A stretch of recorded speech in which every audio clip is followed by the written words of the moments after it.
Estamos en vivo. Garibaldo. Los voy a ir esperando que se vayan sumando a esta transmisión número, sería 3, pero en realidad vamos a decir número 2, de cómo tener una aproximación teológica al Evangelio. Bueno, los voy a esperar, obvio, a que pasemos los 75, como hago siempre, para comenzar. ¿Qué tienen que buscar? Su Biblia, si no la tienen en la mano, su cuadernito bíblico y tienen que ir a buscar su mate, porque no pueden compartir el mate. Así no les puedo dar mate yo. Para aquellos que todavía no vieron el video número 1 sobre el Evangelio según San Mateo, está publicado en YouTube, que sí pueden ir a buscarlo y poder encontrarlo desde YouTube. Bueno, ¿cómo les va? Necesito que me digan si la conexión es buena, si no se tilda, si no se traba, si nada de eso. Ya somos 78, 79 personas. Podemos comenzar. ¿Qué necesito que tengan? Les decía recién, su cuaderno para que ustedes puedan tomar notas, su Biblia. Después, una vez que ustedes tengan su cuaderno anotado, pueden hacer lo que yo hago acá, que ustedes van a ver que está muy rayada, ¿ven? Marcas, ¿ven? ¿Llegan a ver ahí? ¿Por qué esto? Porque si yo se los digo ahora y ustedes directamente lo marcan en su Biblia, puede ser un error muy grande porque se pueden equivocar. Bueno, es preferible que vayan, lo anoten primero en un cuadernito y después pasen sus apuntes a su Biblia. Por ejemplo, yo tengo el comienzo de cada evangelio, como lo van a ver ahí arriba, la estructura, hoy según San Marcos, con una estructura concéntrica del evangelio o una pequeña bisagra en el Evangelio que ya les voy a explicar qué significa. Voy a desactivar los comentarios, por supuesto, ahí está, para que no se les tilde a ninguno, que tengan mala conexión a internet, y con esa introducción vamos a comenzar. Hoy sí tenemos el Evangelio más antiguo. Si ustedes buscan en los 4 Evangelios, no aparece primero en el orden de los Evangelios, pero sí es más antiguo temporalmente. El Evangelio según San Mateo fue escrito alrededor del año 70, ¿sí? Y vamos a ver al menos 2 o 3 características de Don Marcos, porque algunos de ustedes me dirán, Padre, ¿Marcos está entre los apóstoles? ¿Es apóstol? ¿Es discípulo de Jesús, Marcos? No. Se cree que Marcos es un intérprete de Pedro, discípulo de Jesús. Marcos es una persona que escuchó hablar de Jesús de viva voz, de voz de Pedro, y redacta su evangelio destinado, el evangelio según San Marcos, destinado a quienes, a los paganos, principalmente de Roma o de Palestina. ¿Qué quiere decir esto? Marcos escucha a Pedro hablar de Jesús y empieza a escribir. Redacta el Evangelio según San Marcos, que nos llega a nosotros. Pero ¿quién va destinado? ¿Se acuerdan que decíamos que Mateo hablaba directamente a aquellos que eran judíos y que trataba de mostrar un Jesús judío perfecto, entre comillas? Bueno, acá lo que quiere hacer Marcos es escuchar a Pedro y escribir el Evangelio para que los paganos, paréntesis, los paganos son aquellos que no tienen fe y que no saben de las culturas judías, empiecen a entender que Jesús era un judío y comprendan también las tradiciones judías. Hasta acá seguramente me siguen, todo es muy fácil. Es un evangelio que tiene poquitos capítulos, tiene en total 16 capítulos, es el evangelio más corto y yo es el que recomiendo leer primero, por más que en el orden sea el segundo. ¿Por qué lo recomiendo primero? Porque el lenguaje es más simple, no es para nada rebuscado y tiene un sentido teológico muy profundo que lo vamos a descubrir juntos. ¿Por qué? ¿Cuál es la clave de la lectura de este Evangelio según San Marcos? Lo que el evangelista Marcos nos quiere mostrar a nosotros es, por un lado, cómo es Jesús y quién es Jesús. Y por el otro lado, cómo es el discípulo de Jesús o quién es el discípulo de Jesús. Es como que Marcos nos entrega un librito que nos dice, miren, así tiene que ser el discípulo de Jesús, porque así es Jesús. ¿Se entiende? Por eso es quizás el primer evangelio que ustedes podrían leer con tranquilidad y que lo podrían entender muy fácilmente. ¿Sí? Es un evangelio que tiene una gran incógnita a lo largo de todo el evangelio, que es la figura de Jesús. ¿Quién es Jesús? Jesús aparece como quien se está escondiendo todo el tiempo, hasta un punto, un momento que ya lo vamos a descubrir, donde se cae en la cuenta de quién es Jesús y a partir de ahí comienza todo su esplendor, el esplendor del evangelio. Hasta ahora les he puesto un montón de misterio.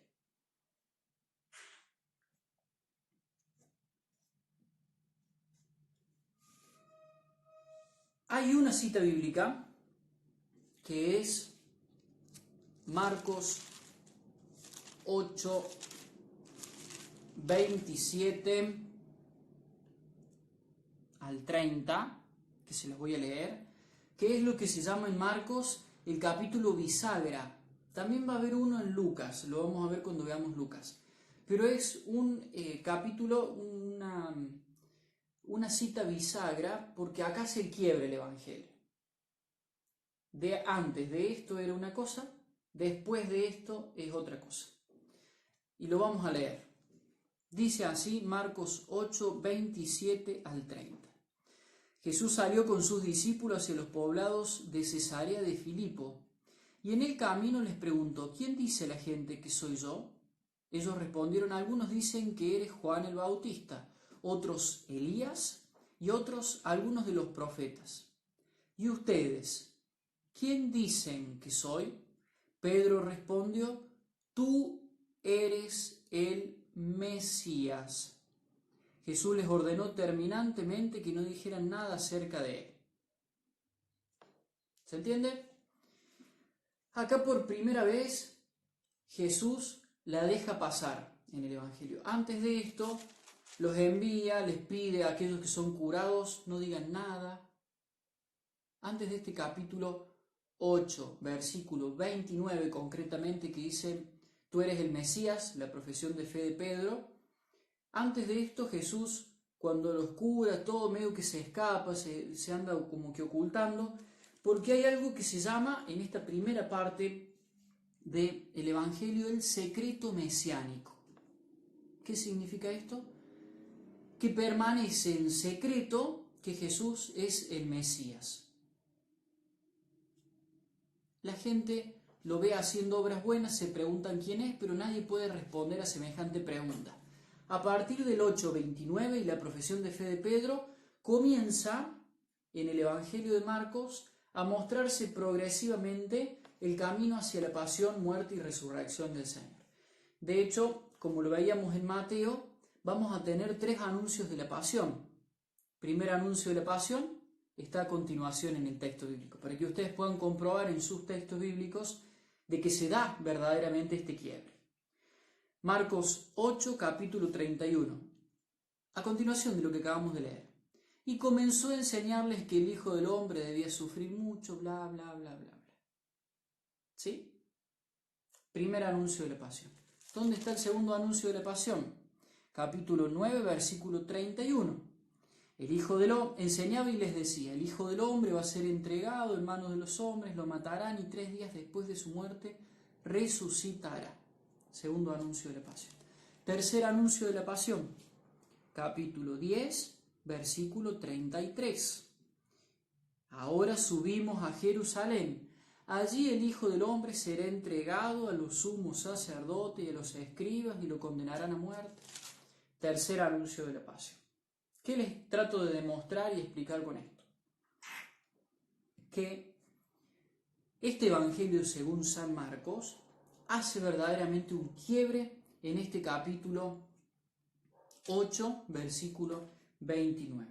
Antes de esto les decía, Jesús aparece como el desconocido, después de esto es el Mesías. Pero este secreto mesiánico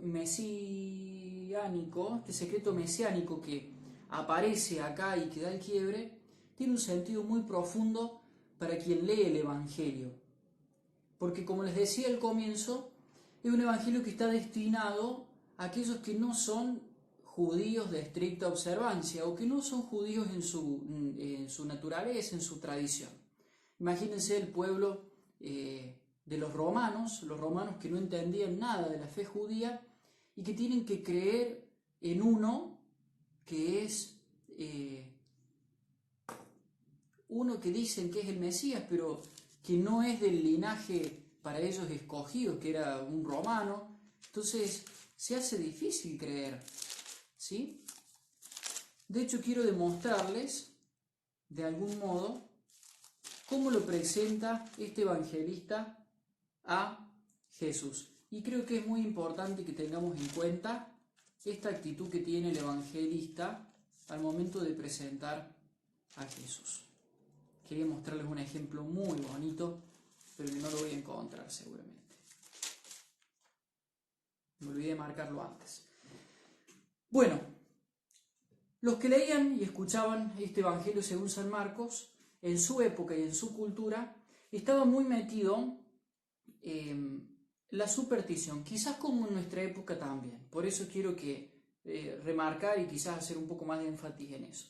Por eso, énfasis, no énfasis, en eso. Por eso el evangelista Marcos trata de demostrar en su relato que Jesús era sumamente poderoso, que el poder de Jesús destronaba y destruía todo mal. Había mucha gente supersticiosa y llena de temores.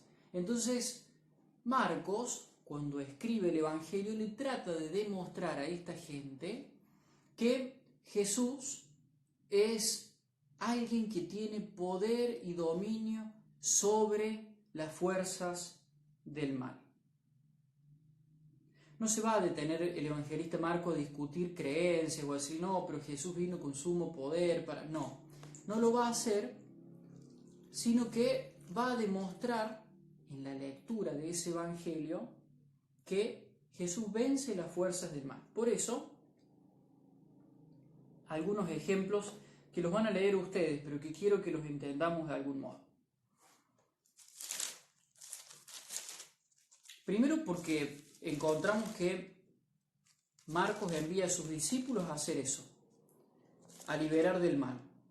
¿Quién es el que tiene más poder que aquel que envía a liberar del mal? Por ejemplo, en 3.15, Marcos 3.15, dice lo siguiente, y los envió a predicar con el poder de expulsar a los demonios. Capítulo 6, versículo 7.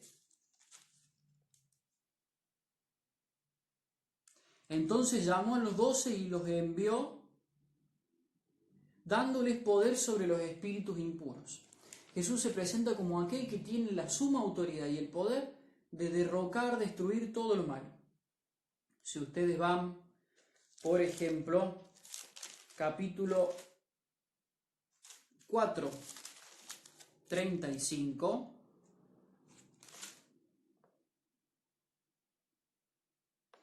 hay un pasaje que es genial para explicar a este Jesús destruyendo las fuerzas del mal. Miren, había para la época, nos pasaría totalmente a nosotros ahora, una creencia muy difundida, que era lo siguiente. Debajo del mar, del océano, existía todas las fuerzas del mal. ¿Por qué existían las fuerzas del mal debajo del océano? Porque nadie podía conocer la profundidad del océano y tenían la experiencia que quien caía al agua, porque se caía de un bote o en un naufragio, se moría. Era atrapado por las fuerzas del mal. Y aquel que se hundía no salía de nuevo, se lo tragaba un monstruo. para que ustedes me entiendan en el lenguaje de la época de Jesús. ¿Cuál es el lenguaje que utiliza Marcos para dar a entender con una autoridad pero tremenda de que Jesús vence las fuerzas del mal? Bueno, el magnífico relato de Jesús caminando sobre el agua. Cuando el evangelista escribe que Jesús camina sobre la superficie del agua, les está diciendo a aquellos que creían que el mal residía en las profundidades del abismo o en las profundidades del agua, que Jesús tiene la potestad de vencer todo mal. Y de hecho es el mismo lenguaje que nosotros tenemos que tener al momento de leer al evangelista San Marcos. ¿Se acuerdan del pasaje? Jesús, cuando se levanta el fuerte viento y las olas entraban a la barca y todos tenían miedo, lo despertaron y le dijeron: Maestro, el texto que leyó el Papa en estos días, Maestro, ¿no te importa que nos ahoguemos? Despertándose, increpó el viento y dijo al mar: Silencio, cállate. El que tiene capacidad de calmar la tempestad. O el pasaje que no lo tengo anotado acá, como les decía hace un momento, de Jesús caminando sobre la superficie del agua, como aquel que tiene potestad o autoridad para ponerse por encima de aquello que era considerado para la época como algo malo. Otro pasaje, curación del endemoniado de Gerasa, capítulo 5. Jesús se presenta como aquel que tiene fuerza y autoridad, que no es un curandero más para la época, pero aquel que tiene fuerza y autoridad para destruir los poderes del mal. Caso totalmente explícito, el de el endemoniado de Gerasa. Y Jesús actúa no destruyendo el demonio, sino devolviéndole a este endemoniado toda su sano juicio, o actúan restituyéndole su dignidad que estaba destruida, que caminaba desnudo, que andaba, se ataba, se pegaba, que vivía en el cementerio, en lugar de la muerte. Le devuelve y le restituye la dignidad. Otro texto magnífico para demostrarnos a nosotros y comprobarle al interlocutor que tiene Marcos cuando escribe el poder de Jesús sobre el dominio sobre la muerte. ¿Por qué es importante esto en nuestro tiempo? Aprovecho para darles una pequeña catequesis sobre esto. Porque vivimos también en una cultura muy supersticiosa, ¿sí? Donde creemos que las fuerzas del bien, y entiéndase todo lo que viene de Dios, y la fuerza del mal, todo lo que viene de Satanás, están en continua lucha. Y esa lucha es tan peleada que uno muchas veces no sabe quién gana, si gana el bien o si gana el mal. Acá el evangelista San Marcos, porque lo entiende como la tradición cristiana, como nosotros lo entendemos, que no se trata de una lucha permanente entre el bien y el mal y ver quién es el que gana, ¿sí? Como quizás son las teorías del Yin Yang, han visto este signo oriental que dicen que lo bueno hay algo malo y que lo malo hay algo bueno y que está en permanente tensión. No, acá no se trata de eso. Acá hay mucha claridad y se entiende muy bien de que el bien, Dios, siempre es mayor. Y ese es el gran mensaje que quiere mostrarnos Marcos. ¿Cómo lo muestra? ¿Se acuerdan el Evangelio de Mateo? Yo lo había dicho con mucha claridad. En Mateo había una hermosa sinergia entre hechos y palabras. Un Jesús que hacía y que demostraba que lo que decía lo hacía, ¿no? Haciendo y diciendo. Diciendo y haciendo. Esto que estaba en Mateo no existe en Marcos, ¿sí? Es propio de la elaboración de Mateo. Marcos es el Jesús de la acción. El Dios que pasó haciendo el bien, bueno, es el del Evangelio que nos muestra el Evangelio según San Marcos. Lo van a ver haciendo un montón de milagros, pero no al modo de un curandero, como les decía, sino como aquel que tiene autoridad por sobre el mal, por sobre la enfermedad, por sobre los demás, el que tiene autoridad y dominio de hecho, ¿verdad? Eso es lo que se nos presenta en el Evangelio según San Marcos.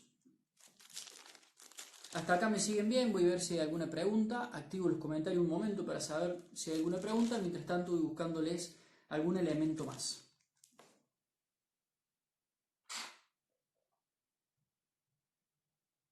Vamos a ver ahí.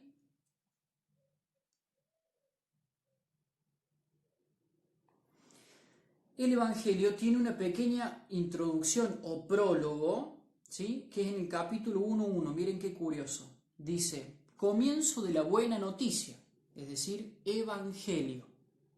Evangelio significa buena noticia. De Jesús, Mesías, Hijo de Dios. Acá es presentado como Mesías y como Hijo de Dios. ¿Sí? Aparece acá la palabra Mesías al comienzo. Después en el desarrollo le decía, no va a volver a aparecer, va a ser un misterio, Jesús, hasta 8:29, que quiebra el Evangelio y comienza todo su camino hacia la Pascua y su camino de demostrar de que realmente Él era Mesías.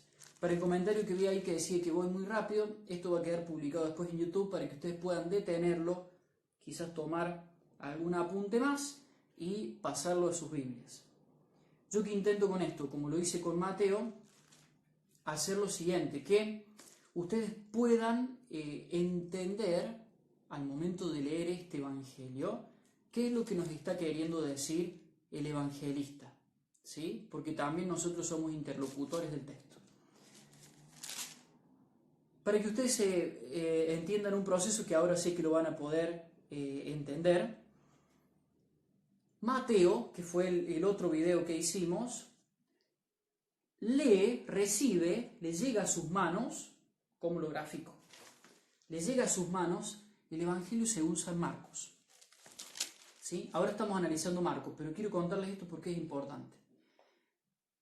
Mateo agarra San Marcos, lo lee, San Marcos lo lee, y Mateo escribe su Evangelio a partir de la lectura de Marcos. Por eso no es curioso que en Marcos tengamos muchos textos que aparecen del mismo modo o similares en Mateo. ¿Sí? Me parece que eso es muy importante también tenerlo en cuenta. Las fuentes de Mateo, escuchen bien, no Marcos el que estamos analizando, la fuente de Mateo. El 50% de la fuente de Mateo es Marcos.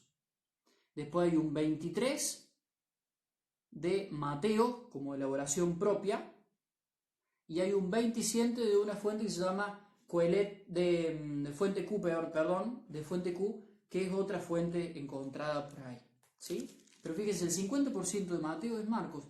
Marcos es el primer evangelio en la historia y es sumamente interesante.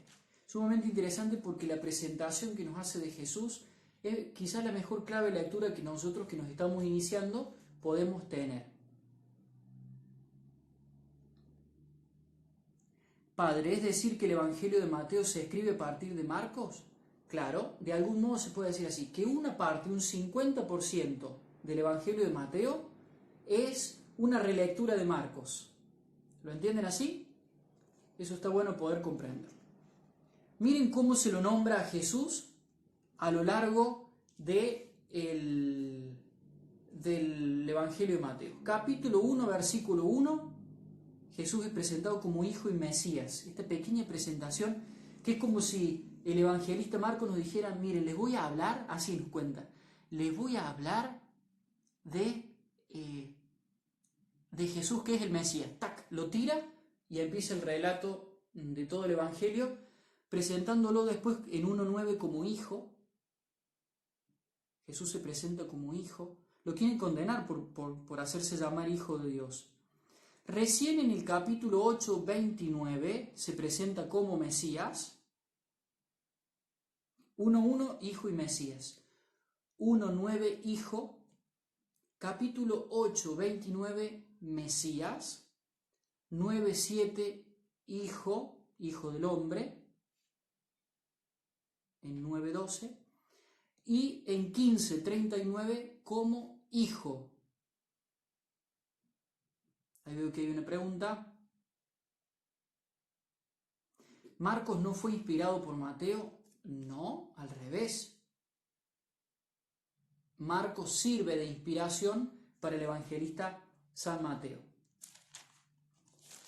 ¿Qué van a encontrar, por ejemplo, en el capítulo 5? Si ustedes van al capítulo 5 y leen la curación del endemoniado de Gerasa, y van a Mateo 8:28.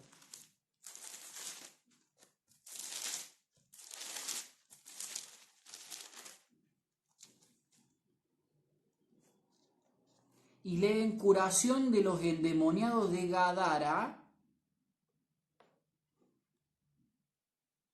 ¿Pero cómo? Estas cosas quiero que empiecen a pasar en sus evangelios y que ustedes empiecen a completar su Biblia, porque ¿qué es lo que fue cierto de esto? Que Jesús curó un endemoniado en Gerasa, o que Jesús curó a 2 endemoniados en Gadara. El lugar no coincide. Las notas al pie de página, como lo hemos visto en Mateo ya, son sumamente significativas. Inclusive las notas a pie de página las vinculan. Miren lo que dice en Mateo. La región de los Gadarenos era la región situada en las cercanías de Gadara, una ciudad helenística de la Transjordania, unos 10 kilómetros. Este extraño relato presenta a Jesús en dramática lucha contra el poder del mal. La narración tiene numerosos detalles pintorescos y está cargada de elementos simbólicos. Así, por ejemplo, los demonios están asociados a la muerte, simbolizada en los sepulcros. La idea central del relato es clara. En la persona de Jesús, el reino de Dios irrumpe poderosamente para destruir todas las fuerzas del mal. ¿Sí? Nota al pie de página de Marcos 5. La región de los Garasenos recibía este nombre por la ciudad de Gerasa, que se encontraba a unos 50 kilómetros al sudeste del lago de Genesaret. Mateo sitúa este mismo relato en la región de Gadara. Ver nota Mateo 8:28. ¿Qué significa esto? ¿Qué significa esto? ¿Que uno nos miente? No. Esto es lo que nosotros vamos a encontrar muchas veces en el Evangelio, que no son contradicciones entre el Evangelio. Hay una idea del Evangelio que es lo que nosotros siempre tenemos que sostener y reforzar. ¿Qué es lo que nos interesa y nos sirve a nosotros? ¿Qué es la idea fuerte? Este Evangelio no nos quiere dar un detalle preciso y explícito de si era uno, si eran 2 endemoniados, si era un demonio realmente o era un enfermo, si vivía en tal lugar o vivía en tal otro, si lo envió a los cerdos, si no. No nos quiere demostrar eso el pasaje del Evangelio. Nos quiere demostrar que Jesús, que pasó haciendo el bien, tenía fuerza y potestad sobre el mal. Listo. Después, ¿qué ha pasado? Quizás Marcos, que escribió este pasaje, se lo escuchó a Pedro, porque Pedro lo acompañó a Jesús. Pedro lo habrá contado de su modo, que Jesús actuó sobre una persona o sobre 2 personas, liberándola del mal que la afligían. A lo mejor era una enfermedad en la pierna, no sé, por poner un ejemplo exagerado, para que ustedes me entiendan. Esto lo contó Pedro. Marcos lo escuchó de oído, hizo su evangelio, Mateo lo leyó y dice, pero para la tradición judía tiene que haber 2 personas para que sea creíble. Por eso voy a poner que Mateo escribe y se voy a poner que son 2 los que fueron liberados, para que pudieran dar testimonio, para decirles un ejemplo y que ustedes me entiendan.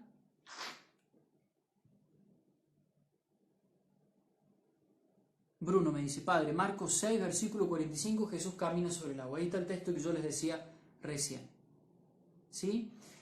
Yo quiero que ustedes entiendan cuál es el sentido teológico que tiene el que se siente a escribir. Entonces Mateo se inspiró en Marcos. Sentido teológico del que se siente escribir. Cuando ustedes van a escribir algo para alguien, no escriben al aire. Ustedes tienen en cuenta que tienen un interlocutor, ¿sí? Que tienen a alguien del otro lado. Acá Marcos tenía muy en claro quién tenía del otro lado y era muy claro el mensaje que quería transmitir. Jesús dominaba las fuerzas del mal.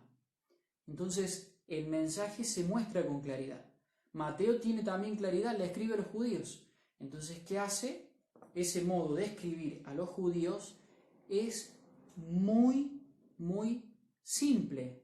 Les habla en un lenguaje judío para que los judíos lo entiendan, ¿sí? Acá yo no puedo encontrarles el ejemplo, pero para que entiendan ustedes, cuando otro de los evangelios, creo que era Lucas, si es Lucas se lo voy a decir más adelante, pero cuando otro de los evangelios nos mostraba que yo voy buscando así porque tengo dibujitos en mi Biblia,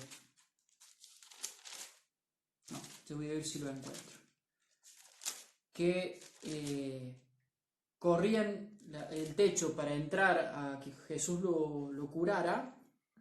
Uno de los evangelistas lo dice que corría las tejas, pero eso para que lo entiendan los romanos, que no tenían techo de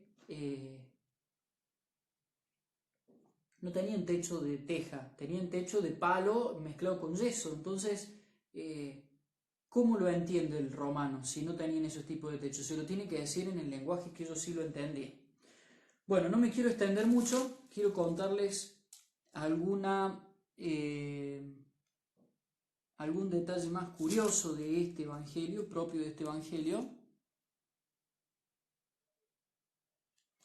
Capítulo 1, 21. Entonces entraron a Cafarnaún y cuando llegó el sábado Jesús fue a la sinagoga y comenzó a enseñar. Todos estaban asombrados de su enseñanza porque les enseñaba como quien tiene autoridad y no como los escribas. Marcos 1, 22. Empieza a introducir ya desde el capítulo 1 la autoridad de Jesús. Miren qué curioso. 1.27. Se preguntan, enseña de una manera nueva, dice, llena de autoridad. Da orden a los espíritus impuros y le obedecen. Ojo el piojo.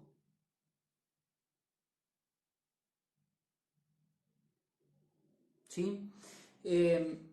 Estos detalles como para que ustedes puedan entender también cuál es el sentido que tiene este evangelio. Bueno, queridos amigos, los desafíos, si todavía no empezaron a leer el evangelio, que empiecen por este evangelio, para que después puedan anotar algunos detalles del evangelio según San Mateo. Este evangelio es sumamente significativo porque es el primero. Entonces, los otros evangelistas sinópticos, tanto Mateo como Lucas, reciben el papiro, el rollito de Lucas, de Marcos, lo leen y escriben su evangelio a partir del relato de Marcos. Por eso es importante que empiecen leyendo este evangelio de punta a punta, cortito, lo pueden leer hoy si quieren, y ya tener letra para que nosotros podamos seguir con el evangelio según San Lucas en el próximo video. ¿Alguna pregunta? ¿Quedó algo ahí? Dejo 3 minutos de dudas y nos vamos. Esto va a quedar subido a YouTube para que ustedes puedan continuar o seguir marcando en el caso que no hayan podido marcar o anotar algo.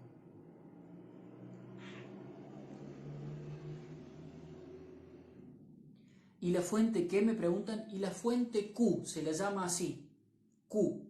Esa fuente Q son unos textos que fueron encontrados mucho después y que se cree cuando uno empieza a comparar que la fidelidad de los evangelios está apoyada en eso. La fuente Q son textos que encontraron mucho tiempo después metidos en unas piedras y que ustedes pueden buscar esto, lo pueden poner en Google y les va a aparecer. ¿Qué es lo que nos da certeza a nosotros de que un texto sea fiel al evangelio? Que uno lo encuentra en varios lugares contados de un modo similar. Jesús curó a la suegra de Pedro y vamos a hacer una cosa. Busquemos en los manuscritos más antiguos y veamos si aparece varias veces. Así se formó el canon de la Sagrada Escritura. ¿Cómo aparecieron los evangelios, Padre? Así, fueron buscando los estudiosos todos los textos bíblicos más antiguos y aquellos que eran más cercanos a Jesús se tomaron como auténticos y que parecían varias veces se tomaron como auténticos. Vane, ¿quién es el destinatario de Marcos? Son pueblos que no son creyentes. Creyentes no es que sean católicos, sino creyentes judíos para esta época. Son paganos. Por eso les tiene que explicar de algún modo que Jesús tiene autoridad también.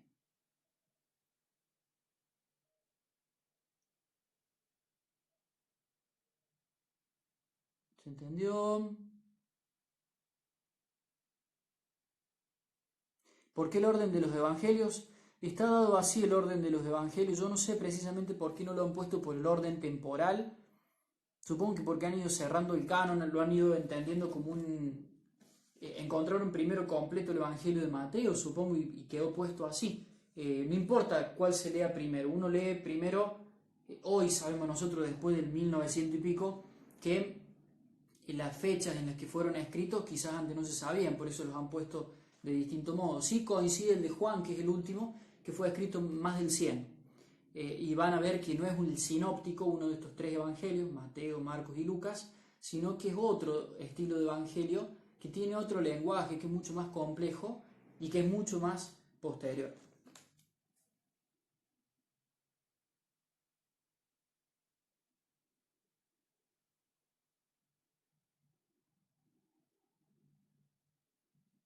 Uy, qué preguntas más variadas. Voy a tener que juntarlas y después armarlas completas, ¿sí? Me preguntan varias cosas ahí. Vamos a cerrarlo acá. Me preguntan, por ejemplo, por qué no hay un solo evangelio, porque en realidad a mí me parece que hace a la riqueza de la iglesia que tengamos contado lo mismo de distintos modos, ¿sí? Por distintas personas, en distintas épocas, desde el 65 70 hasta el 120. Me parece fabuloso poder tener esa riqueza. 60, 70, acá tenemos... no tengo anotado acá en principio, pero creo que es sumamente importante.